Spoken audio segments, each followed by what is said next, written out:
शिवभक्त ज्याला सुपारीच्या खांडाचं व्यसन नसतं, तो खरा शिवभक्त, तो खरा शिवभक्त जो दारूच्या थेंबालाही धक्का लावत नाही, तो खरा शिवभक्त जो गावातल्या चांगल्या कामात एक पाऊल पुढे असतो. आम्ही शिवभक्ताच्या व्याख्याच बदलून टाकल्यात. दाढी मिशा वाढवून शिवभक्त होता येत नाही दादा. आचरणातला शिवबा राजा होता आला पाहिजे. राजा माफ करा, मी म्हणाल शिवबा राजांना, राजा माफ करा, आम्ही तुम्हाला पुतळ्यात पाहिलं. राजा माफ करा, आम्ही तुम्हाला फोटोत पाहिलं. राजा माफ करा, आम्ही तुम्हाला पुतळ्यात पाहिलं, आम्ही तुम्हाला फोटोत पाहिलं, आम्ही तुम्हाला गाडीच्या खोपडीवर पाहिलं, आम्ही तुम्हाला छातीच्या बिल्ल्यावर पाहिलं. पण राजा माफ करा, तुम्हाला आचरणात आणायचं राहिलं. ही वस्तुस्थिती आहे. आचरणात कुठं आणलाय? समजून कुठे घेतलं माझा राजा?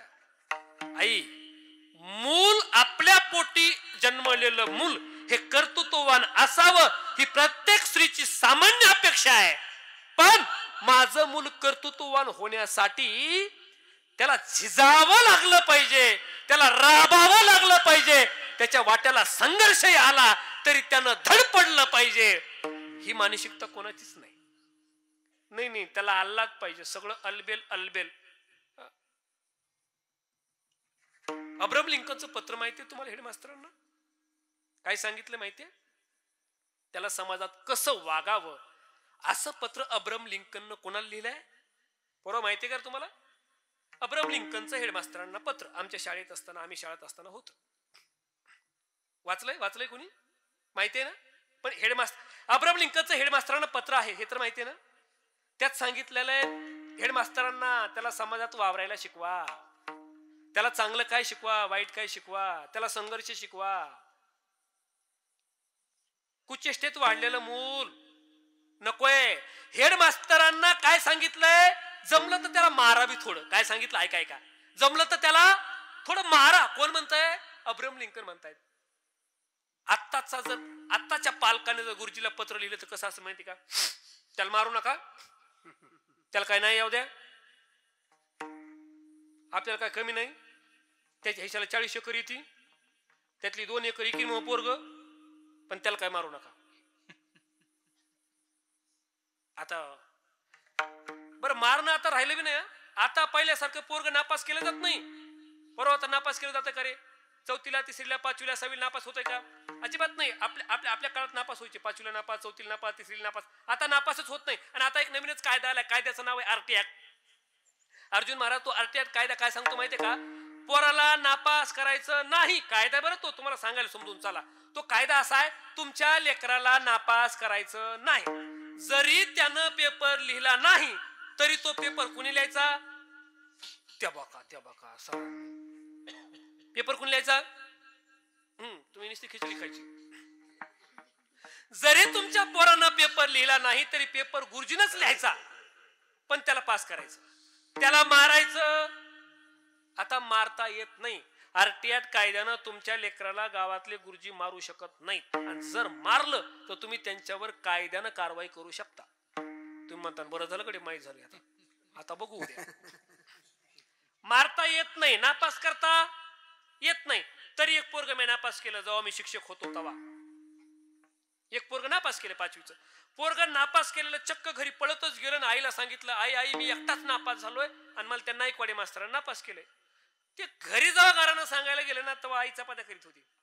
चपात्या करताना ते हात पिठात तसेच भरलेले, हातात बेलनं, आणि पोरानं सांगितलं मला नाईकवाडी मास्तरांनी नापास केले. आई तशीच उठली.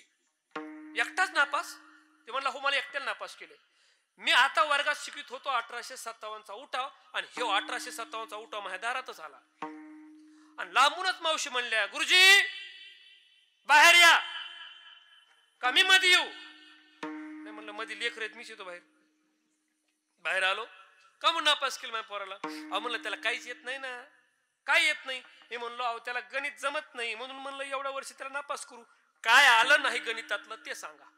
मी म्हणलो मावशी त्याला गणितातलं मी एक साधा प्रश्न विचारला की 5 केळी होती, 5 केळीतून 3 केळी मी खाल्ली, तर खाली किती केळी राहिली? साधं गणित आहे, खाली 2 केळी राहिली. एवढं बी त्याला सांगता आलं नाही, म्हणून मी त्याला नापास केलं. मावशी म्हणली लाज वाटली पाहिजे मास्तर तुम्हाला, 2 केळासाठी कुठे पोरग नापास करीत असते होय? उद्या 2 डझन आणून देते, बसा खात. आम्ही पाठ राखण केली. अब्राहम लिंकनचं पत्र काय आहे? त्याला हवं तर शिक्षाही द्या, पण त्याला घडवा. जिजाऊ मासाहेबांनी हवं तर शिक्षा पण दिली. शुभा शुभा नाच गाडी बघायची नाही बघ, नाही बघ, नाही बघ, कारण तुला बाई नाचवणारा राजा नाही, बाई वाचवणारा राजा व्हायचंय. पडलास तर तूच उठ.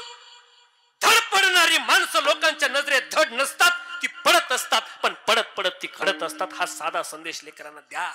आऊसाहेबपणा. आई आज जिजाऊ जयंतीच्या निमित्तानं मी संदेश देईल तुम्हाला. आई तुम्ही जिजाऊ व्हा, तुम्हाला जर शिवबा राजा घडवायचा असेल तर. आई तुम्ही जिजाऊ व्हा, तुम्हाला शिवबा राजा जन्माला यावा वाटत असेल तर. आमची आई कुठं जिजाऊ व्हायला तयार आहे? आम्ही जिजाऊच व्हायला तयार. संघर्षच नकोय आपल्याला, अजिबात नको. बाळा मला सांगा, शिवबा राजांपुढे किती मोठे पर्याय होते. खडतरच पर्याय का निवडावा? का निवडावा? नोकरी करणं पर्याय आहे की? सरदाराची नोकरी आहे, भरपूर आहे, तेच पुढे ठेवलं तरी बाद झालं. पण कर्तबगारी ती नसती बाळांनो. अरे खासदाराचं पोरग खासदार असणं म्हणजे मोठेपणा नाहीये, आमदाराचं पोरग आमदार असणं म्हणजे मोठेपण नाहीये, जिल्हा परिषदच्या सदस्याचं पोरग जिल्हा परिषद सदस्य होणं म्हणजे मोठेपण नाहीये, सरपंचाच्या पोरानं सरपंच होणं मोठेपण नाहीये, शेतकऱ्याच्या पोरानं शेतकरीच राहणं मोठेपण नाहीये, व्यावसायिकाच्या पोराने पुन्हा व्यावसायिक होणं मोठेपण नाहीये, मुख्यमंत्र्याच्या पोरानं मुख्यमंत्री असणं मोठेपण नाहीये, संस्था चालकाच्या पोरानं संस्था चालक असणं मोठेपण नाहीये. काहीच नसताना जे विश्वाला वंदनीय असं स्वराज्य निर्माण करतो ते मोठेपण आहे.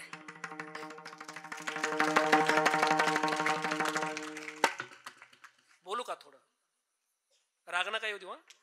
आमदाराच्या माग 40-50 गाड्याचा तापा जाणं हे मोठेपण नाहीये, पण कुठलंच पद नसताना जरांगे पाटलांच्या माग गाड्याचा तापा जाणं हे मोठेपण आहे. कर्तृत्व उष्ण घेता येत नसतच. कर्तृत्वाला पर्याय नाही पोरांनो. आणि जे कर्तृत्ववान असतात संसारातले त्यांना किंमत असते घरात. आला लक्षात? जे संसारातले कर्तृत्ववान आहे त्यांना घरातही किंमत आहे, दारातही किंमत आहे, गावातही किंमत आहे, तालुक्यात किंमत आहे. आणि जे परमार्थातले हित सांभाळणारे आहेत, परमार्थाचं हित ज्याला कळतं त्याला देवापाशी किंमत आहे.